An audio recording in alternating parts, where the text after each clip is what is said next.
We're very fortunate to lead off today with David Gray, who's got some interesting new equipment dealing with a hazard that we're just starting to hear more and more about, but we frankly should be hearing a lot more about.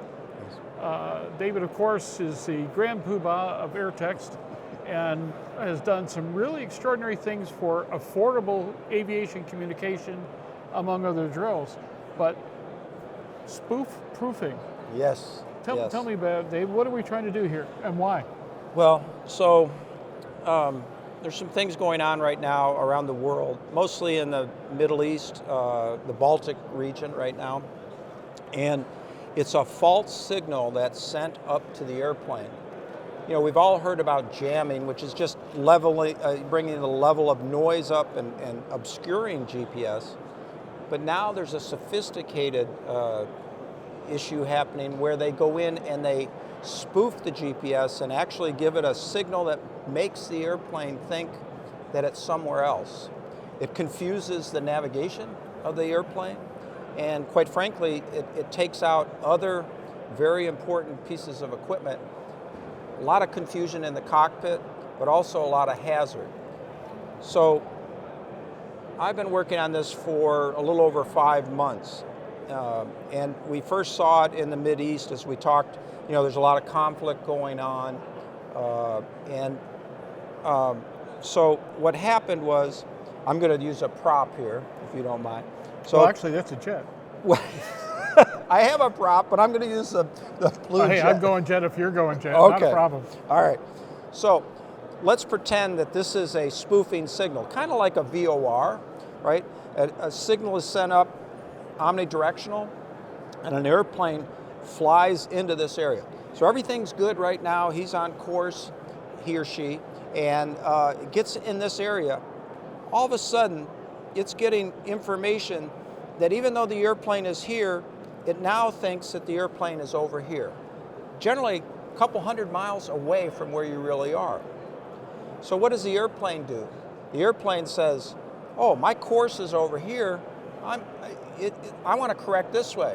But remember, the airplane's actually here. So now the airplane's going over here.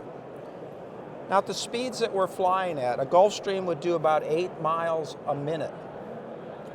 The corridor for an airway is 4.3 nautical miles either side of center line. So you're trucking along center line, 4.3 miles off course.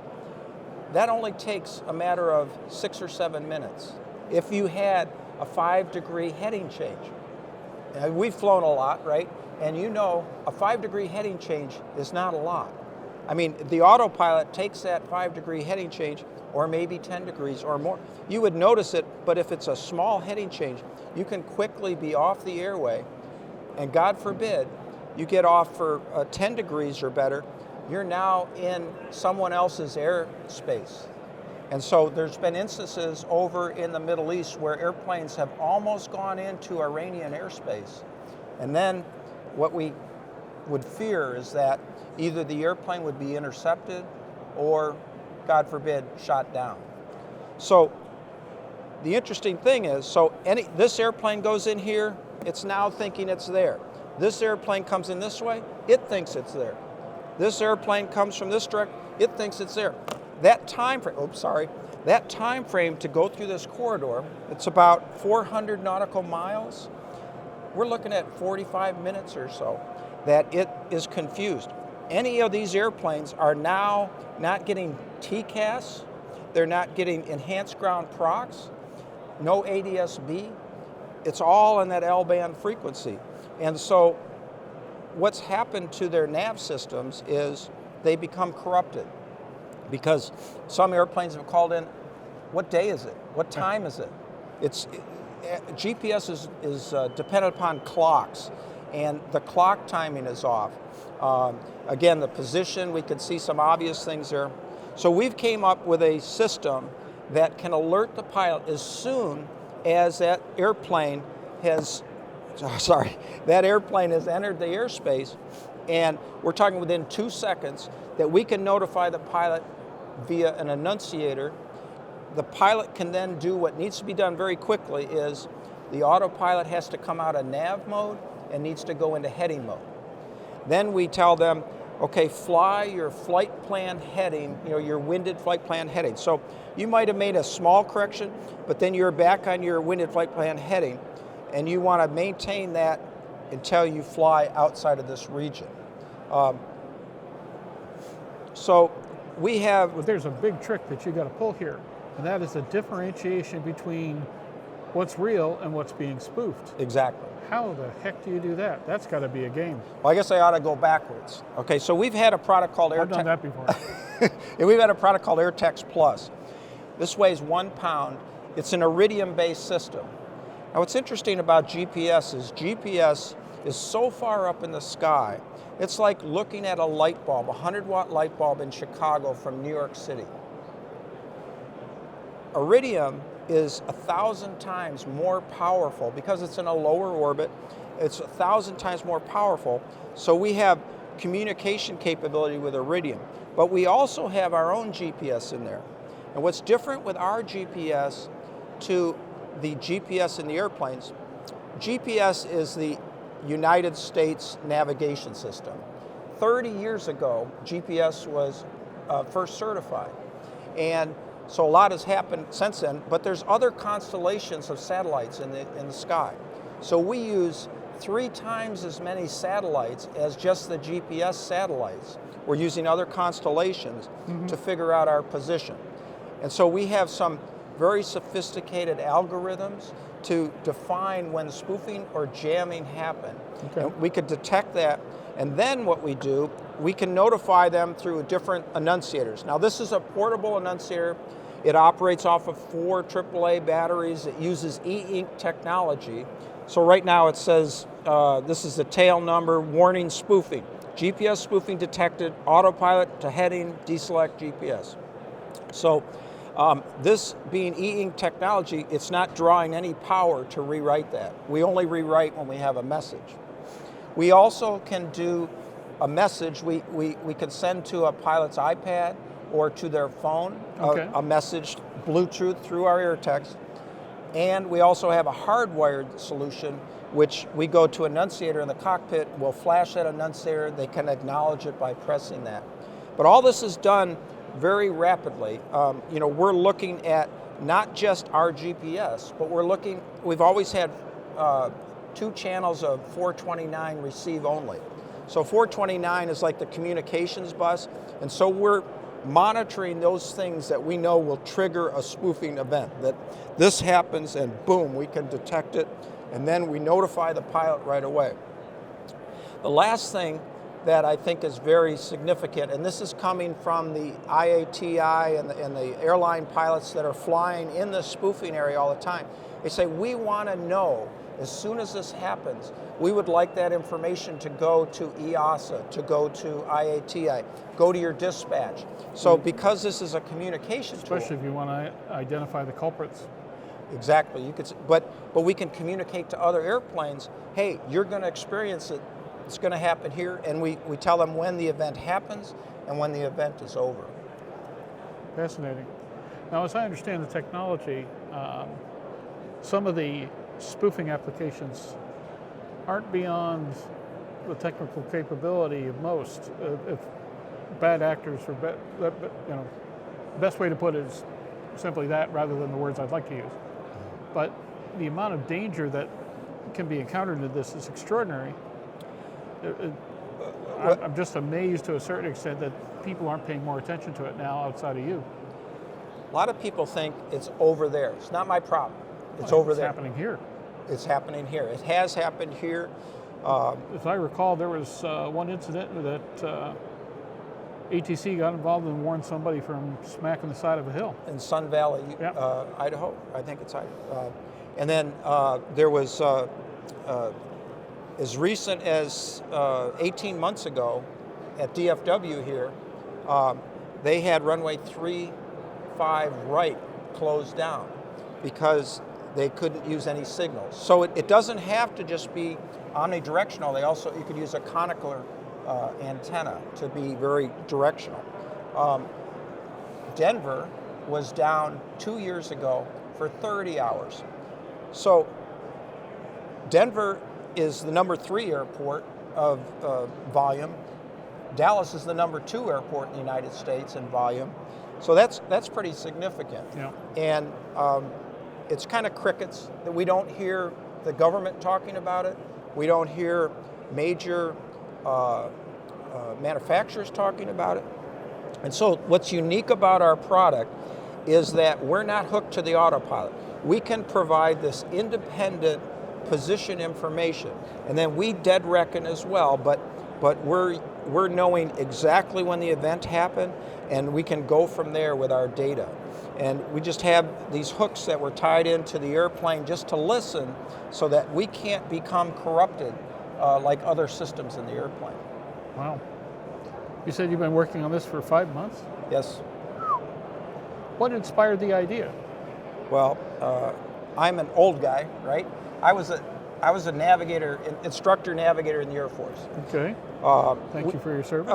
Thank you. But I understood the capability of our product. The fact that we already had a GPS, a multi-constellation GPS already in our box. I understood that we had the 429 listening capability, and I understood what we would have to do. I think experience is always the best teacher. There was a time I bought a RV-10 out in Carson City, Nevada, and I was taking it back to Atlanta. I just happened to go the southern route. So I come out of Phoenix and I'm going to El Paso. What's in between? White Sands. Well, White Sands is where they do all sorts of jamming and spoofing testing for the military, because they want our military to be able to operate in those conditions where you take the GPS away or confuse the GPS. So I was listening on the radios, like, oh, geez, you know, my equipment said jamming. Airlines were calling in, corporates were calling in, and so I'm in a DR mode. Now, being new to this airplane and this equipment, I didn't know how to use my VORs. I'll admit, I've made probably every mistake there is, you know, in my career of flying for 55 years. But so it got my attention, and eventually I got a steer from the controllers, and you know, everything went fine after that. But it was a real learning experience. When you have that level of confusion, it's ugly. Think about a single pilot flying a jet, and we have a lot of those, or a crew that flies, you know, from the U.S. and then encounters this. I had a conversation last night at the, they have a first nighters party here. Right. So everybody gets together and talking. Fortune 50 company. They fly, they were going from the East Coast and they were going to Greece. They get into spoofing, you know, and this is a Gulfstream 650. This is a recent airplane. These are recent avionics. So then he said, well, not only that, but guess what? If we want to go to Asia nowadays from the East Coast, you can't go over the poles because Mother Russia, right? Yep. So they have to go through this. So if you have spoofing going on from Denmark down into the Middle East, you have to go through, you know, right now you have to go through that. So the industry needs a product that will give the pilots, hey, you're in a confusing area, we're telling you what's happening, we're going to notify the authorities, and we're going to guide you through that period until you get on the other side, and we're going to tell you when you have valid signals based upon all this criteria that we have. How does the FAA treat something like this? That's what's neat, is... Whoa, wait, let's be very clear about this. Right. I said FAA, and you used the word neat. Well... With the FAA, you realize that's sacrilege, and out there are people falling over and just... Well, no, we desperately need each other.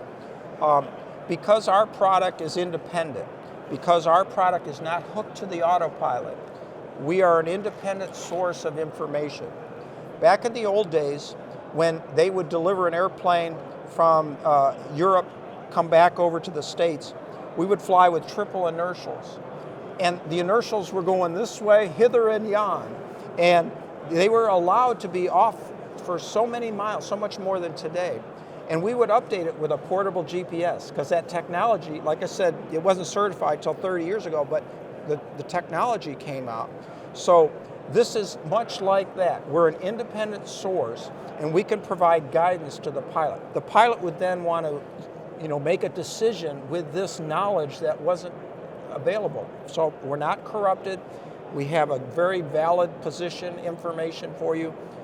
One of the things that they lose is the ability for DME fixing, because the airplane is over here and it's looking for DMEs over here. Right. So we show them a map, and we say, here you are on the map, so they can then say, okay, I need to tune this one, manually tune them, get it back, and they can at least bring that part of the navigation back to life.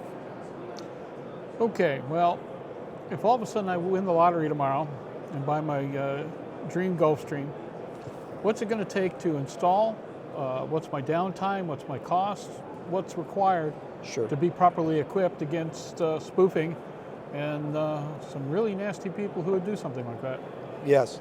Okay, so you need a iridium antenna. That's the size of an iridium. It's obviously not the real one, but this is the size. It's teeny tiny. This allows us to send and receive messages anywhere in the world in 10 seconds. It's amazing. I have over 2,000 products now out there.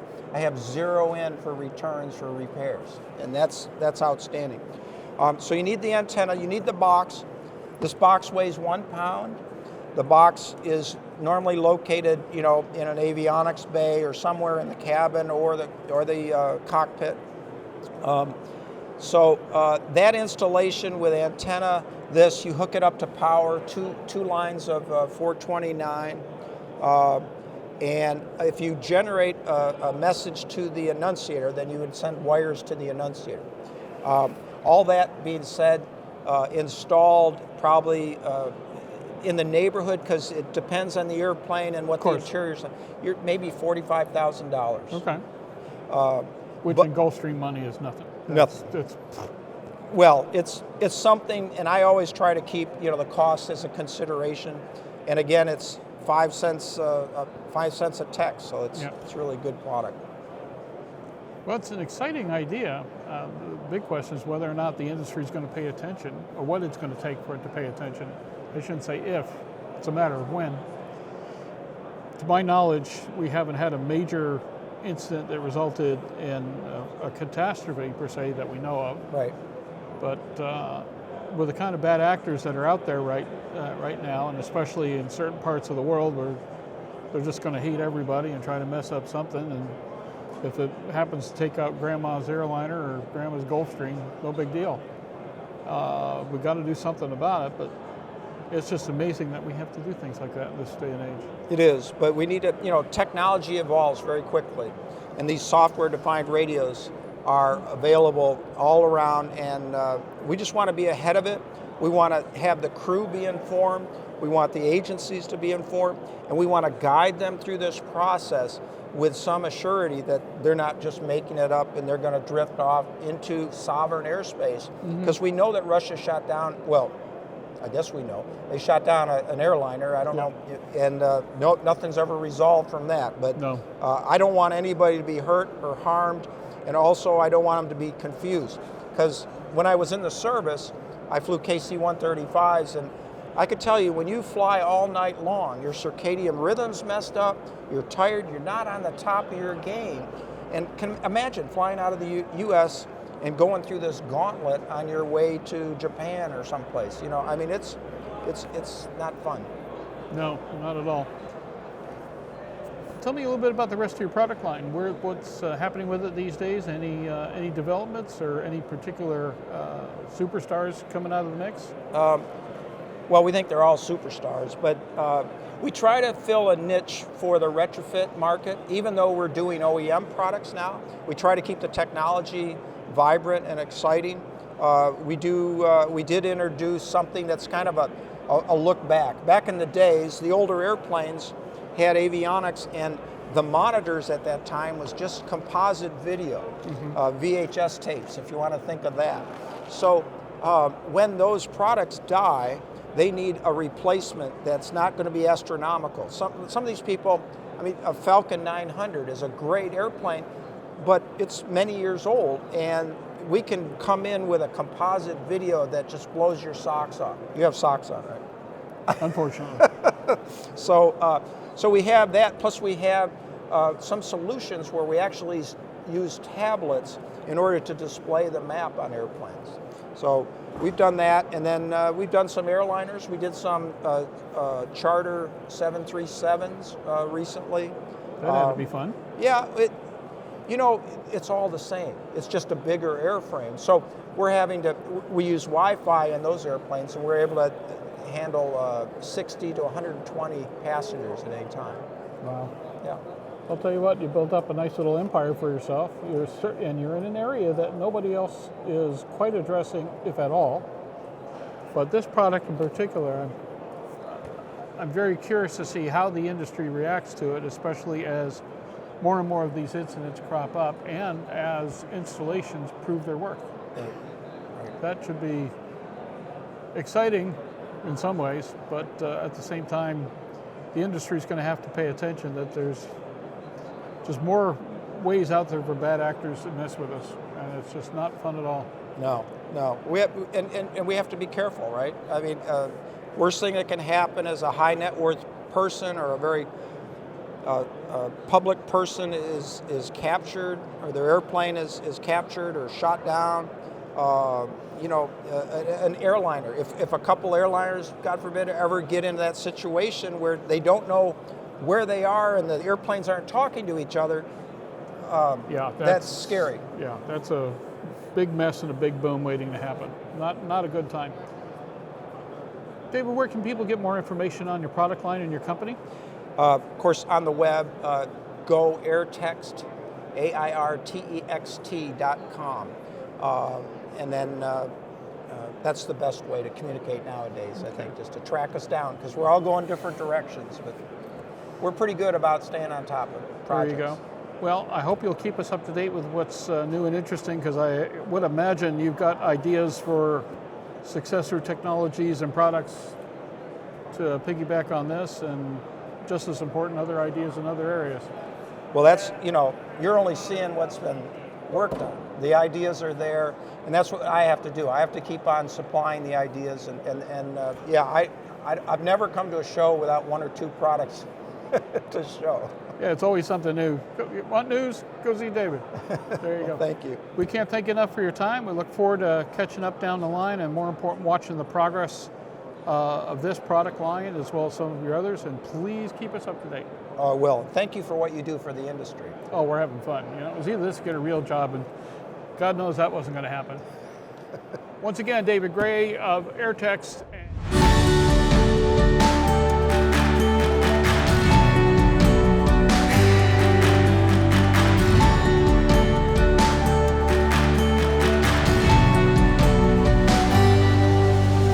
Aero-News Network's coverage of the 67th Annual AEA International Convention and Trade Show, live from Grapevine, Texas, is brought to you in part by the following sponsors: